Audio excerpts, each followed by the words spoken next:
ఇండియాలోనే #1 varicose veins hospital Avis vascular centre. Suman TV presents mom's kitchen కి స్వాగతం.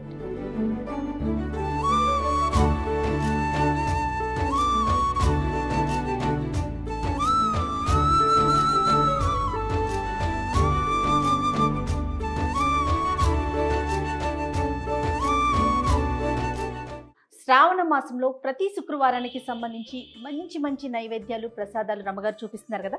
మరి ఈ రోజు ఏం ప్రసాదం చూపించబోతున్నారో రమ్మగారు? శనగపప్పు పాయసం చేసుకుందాం. శనగపప్పుతో పాయసమా? ఓకే. మామూలుగా పెసరపప్పు గుమ్మడికాయ కలిపి చేసుకున్నాం. పెసరపప్పు ఈ శనగతోటి కూడా చేస్తారు.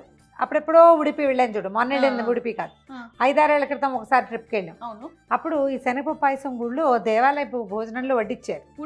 ఉడిపిలో మళ్ళీ డిఫరెంట్గా ఉంది. ఏమనుకున్నంటే పూర్ణం వడ్డించారని భావించాను నేను, కానీ అది పూర్ణం కాదని, అది పాయసం అని పక్కన కూర్చున్న ఒక తెలుగు వచ్చిన కన్నడిగా ఆవిడే నాకు చెప్పారనమాట.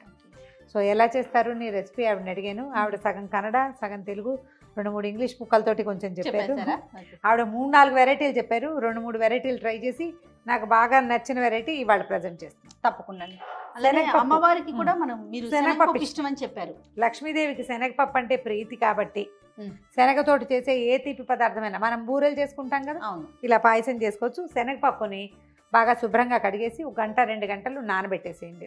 దీంతో పాటుగా 1 కప్పు శనగపప్పు అయితే 2 స్పూన్ల బియ్యం, అంతే బియ్యం 2 స్పూన్లు చాలు. ఈ బియ్యాన్ని కూడా నానబెట్టి పక్కన పెట్టుకుందాం. దీనికి మనకి బెల్లము కొబ్బరి కావాలి, పచ్చి కొబ్బరి, ఇవి 2 పక్కన పెడదాం. ఇప్పుడు ఏం చేద్దాం అంటే నానబెట్టిన శనగపప్పుని 2 విజిల్స్ రానిద్దాం కుక్కర్లో పెట్టి. స్టవ్ వెలిగించేసి పప్పు నానబెట్టేసుకున్నాము.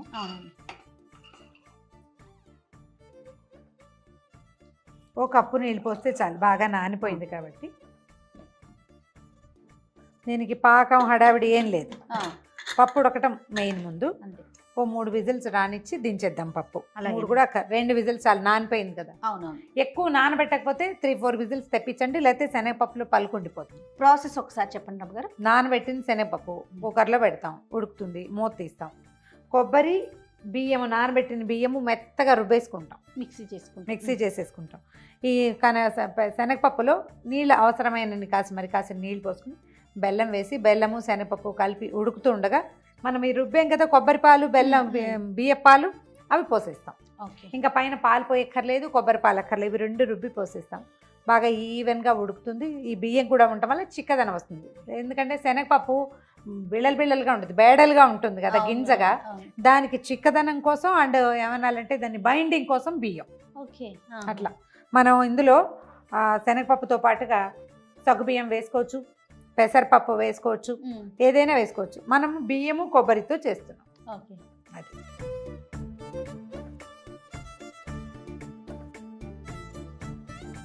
అయిపోయింది.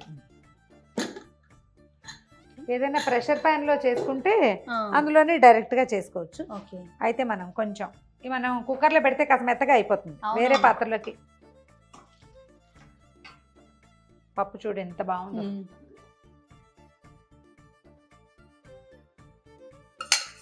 చక్కగా ఉడికింది రమ్మగారు కదా. అంటే ప్రాపర్గా కుక్ అయిన ఫీల్ తెలుస్తుంది చూడండి. నానింది కదా మంచిగా. స్టవ్ వెలిగించు. ఇప్పుడు ఏం చేద్దామంటే 1 కప్పు శనగపప్పుకి 1.5 కప్పు ఇంచుమించుగా బెల్లం వేసుకోవాలి. బెల్లం వేసేద్దాము. అలాగా కదిపి దీన్ని కొంచెం ఉడకనిద్దాం.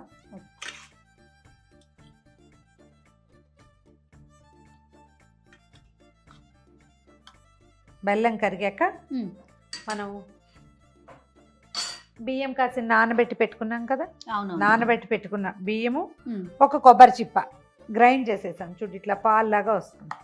ఎంత బాగా వచ్చిందో. ఇది నానిన బియ్యం కాబట్టి మెత్తగా అయిపోయింది కదా, తొందరగా ఉడికిపోతుంది. దీంతో కలిసి చక్క ఫిర్నీ లాగా వస్తుంది అనమాట. బియ్యం ఇన్ని బియ్యం చాలు, అందుకనే జస్ట్ మీరు 2 స్పూన్స్ వేసినట్టు అంతే. ఉడుకుతుంది. కొంచెం బెల్లం కరిగితే సరిపోతుంది. బెల్లం కరిగాక మనం బియ్య పిండి పోసేసుకోవచ్చు.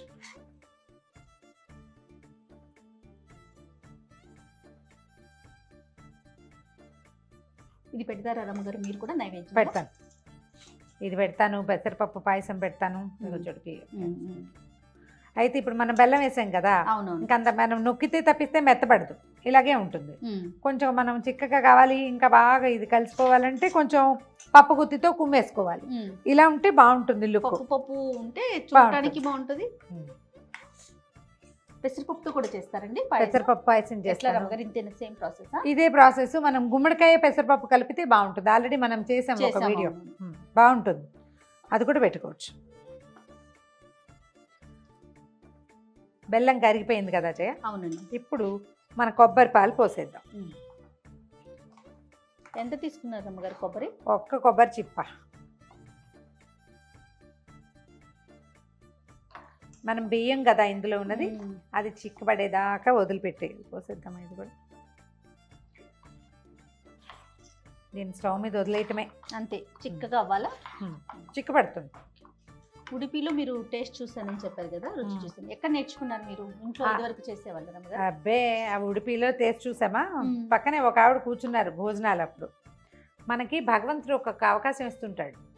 ఏదో ట్రిప్కి వెళ్తాం, ఎక్కడికో వెళ్తామా, అక్కడేం దారి తన్ను తెలియదు మనకి, ఏం చూడాలి ఏం చేయాలి తెలియదు. ఆ పక్కన కూర్చున్నాడు చక్కగా గుమ్మడి కుండల్ని నున్నగా బాగున్నారు. ఓ 55-60 ఏళ్ళు ఉంటాయి. ఆవిడ ఏ ఊరు ఏదో అడిగారు. అడిగాక కొంచెం కన్నడ యాస. నేను ఇది హైదరాబాద్ అని చెప్పా. ఏ పదార్థాలు ఏమిటో తెలియట్లేదు మాకు, కొన్ని మనకు అలవాటు లేనివి కదా. అయితే ఆవిడ అవన్నీ చెప్పి అక్కడ ఉన్న బృందావనం చూడాలి, అక్కడ ఏమేమి చూడాలో ఒక 3-4 ప్లేసులు చెప్పి ఆ బృందావనం దాకా నాతో పాటు వచ్చి మేము అవన్నీ చూశాక ఆవిడ మళ్ళీ కనపడలా. నేను మొన్న వెళ్ళినప్పుడు కూడా ఆవిడ కోసం వెతికాను. నేను అనుకుంటా కృష్ణుడు నాకేం చూపించదలుచుకున్నాడో అలా చూపించేస్తాడు. అందులో ఈ వంటకం ఒకటి.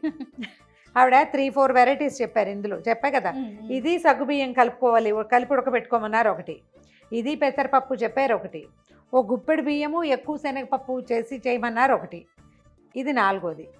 అయితే దీంట్లో ఆవిడ చెప్పింది ఇప్పుడు నేను చేస్తున్నది ఒకటి అవునో కాదో నిజంగా నాకు తెలీదు. కాస్త అటు ఇటుగా నాకు బాగుందనిపించిన మెథడు 2-3 సార్లు సగ్గుబియ్యం వేసి కూడా చేశా, నాకు నచ్చలేదు.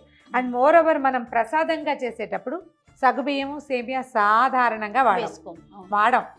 నేను చెయ్యను, మరి మా ఇళ్లలో తక్కువ అంచేత ఇలా మొదలు పెట్టుకున్నాను అనమాట. చూడు ఎంత చిక్కగా అయిందో. అవునవును. కానీ మీరు అన్నట్లుగా రమ్మగారు, కొంతమంది వ్యక్తులు ఎందుకు తారసపడతారో తెలీదు. అదే మళ్ళీ కంటిన్యూ అవ్వదు, కానీ వాళ్ళు చెయ్యాల్సింది చెప్పాల్సింది చెప్పేస్తారు, వెళ్ళిపోతారు. అదే చాలా మంది వస్తారు మన జీవితంలో అట్లా. నాకైతే క్షేత్రాలు చాలా చోట్ల అలాంటి అనుభవం ఉంది. ఎవరో ఒకళ్ళు వస్తారు, మీరేమో గమ్మును కూర్చోరు కదా, పలకరిస్తూనే ఉంటారు. వాళ్ళు మాట్లాడకపోయినా నేను పలకరిస్తాను. అవతల వాళ్ళు పలకరించిన ప్రశ్నకి సమాధానం ఏదో అడుగుతాం కదా, అడిగేసరికి ఆటోమేటిక్గా మనకు కావాల్సింది వచ్చేస్తుంది. కొంచెం భాష కుదిరితే ఇంకా బాగుంటుంది. 2 నిమిషాలు ఇది కుతకుతలాడుతూ ఉండగా దించే, అప్పుడు మనకి బియ్యం ఉడుకు పట్టినట్టు అనమాట. చూడు రైస్ చూడు, అందుకని చిక్కగా వచ్చేసింది.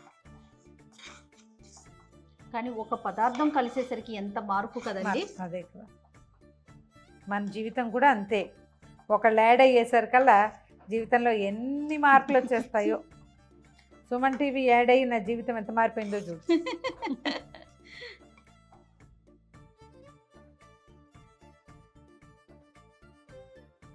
నీ పాల తాలికలు వాటిని గుర్తు చేస్తోంది కదా. అవును రమ్మ గారు.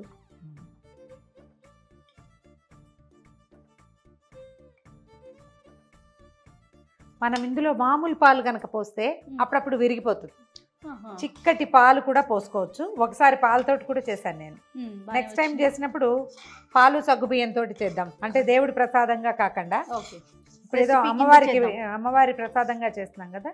నెక్స్ట్ టైం ఇందులో నేను నేర్చుకున్న 2వ మెథడ్ చెప్తాను. ఇంకేమున్నాయి రమ్మగారు, శ్రావణ మాసం కార్తీక మాసం వరుసగా పూజలే కదా మనకి. అవును, వచ్చేసింది. మనం ఒక చిన్న బ్రౌన్ టింజ్ కనిపిస్తుంది చూడు, మీకు ఇది రావద్దు అంటే కొబ్బరికి వెనకాలండే నల్లటి భాగాన్ని తీసేసి గ్రైండ్ చేసుకోండి. నాకు అభ్యంతరం ఉండదు, నాకు ఇలా ఉంటేనే ఒక న్యాచురల్ లుక్ ఉంటుంది, అలా తెల్లగా ఉంటే నచ్చదనమాట. సరే తీసేద్దాం జయ. కుతకుతలాడుతుంది చూడు. అవునవును, సరిపోతుంది. అంతేనండి, అంతే. దీని స్టవ్ ఆపద్దు, కానీ ఏలక పొడి వేసి దీన్ని పక్కన పెట్టేద్దాం. ఓకే, కాలట్లేదండి. లేదు, పట్టుకోగలిగే వేడిగానే ఉంది. తీసేద్దాం, పక్కకు పెడదాం. ఒక చిన్న మూకుడు పెట్టి ఇందులోకి తిప్పమంటారా? కలిపి ఏం కాదు. ఏలక పొడి సెటిల్ అయింది పైన, అందుకంటే ఏం లేదు. చక్కగా ఇది ఇంకా చిక్కగా కావాలంటే కొబ్బరి పాలు కొంచెం చిక్కగా తీసుకోవటము సరిపోతుంది. ఇది ఒక గంటకి సెటిల్ అయిపోతుంది. ఇంకొంచెం చిక్కగా అప్పుడు ఇలా స్పూన్ తో తీసుకోవచ్చు అనమాట. చిన్న పలచగా మనం ఎక్కడైనా వేస్తే అది ఇట్లా కరుగుతుంది, కొంచెం జరుగుతుంది తప్ప పరిగెత్తదు. ఇప్పుడు రన్నింగ్ రేస్ లో ఉంది, అంత రన్ చేయదు, కొంచెం బ్రిస్క్ వాక్ మాత్రం చేస్తుంది.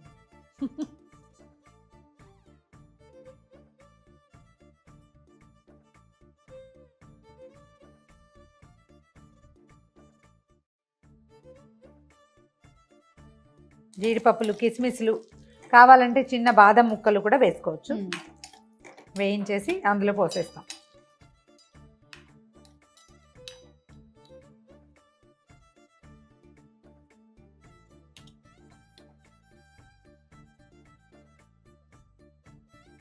మన ఇప్పుడు శనగపప్పు పాయసం రెడీ అయిపోయింది. ఇందాకటికంటే చిక్కబడిపోయింది. అవునవును, ఇంకా సేపు ఆగితే మరి ఇంకా బ్రహ్మాండంగా చిక్కబడిపోతుంది. ఇలా ఒక కొత్త పాత్రలో చేసుకుంటే ఇక మళ్ళీ ఇంకో సర్వింగ్ డిష్ లేకుండా ఈ డిష్ నే తీసుకెళ్లి అమ్మవారి దగ్గర కూడా పెట్టేసేయచ్చు.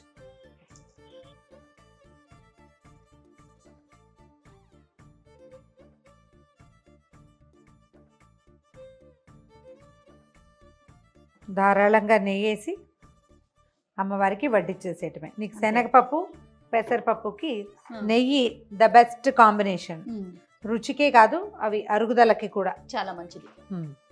ఇదిగో ఘుమఘుమలాడే కమ్మని శనగపప్పు పాయసం రెడీ. సూపర్. అంటే ఒక్కొక్క వారం ఒక్కొక్కటి పెట్టాలి అనుకునే వాళ్ళు ఏం పెట్టాలి ఒక అనుమానం, ఏం చేయాలని తోచదు రమ్మగారు. అవును, ఇది ఒక రోజు వాడుకోవచ్చు చక్కగా. 5 ప్రసాదాలు చేయదలుచుకున్న వాళ్ళు ఇది 5వ ప్రసాదంగా చేసేసుకోవచ్చు. అంతే. రైట్ రమ్మగారు, థ్యాంక్ యూ సో మచ్. మరొకసారి మీకు శ్రావణ మాసం శుభాకాంక్షలు. సుమన్ టీవీ ప్రేక్షకులందరికీ శ్రావణ మాస శుభాకాంక్షలు.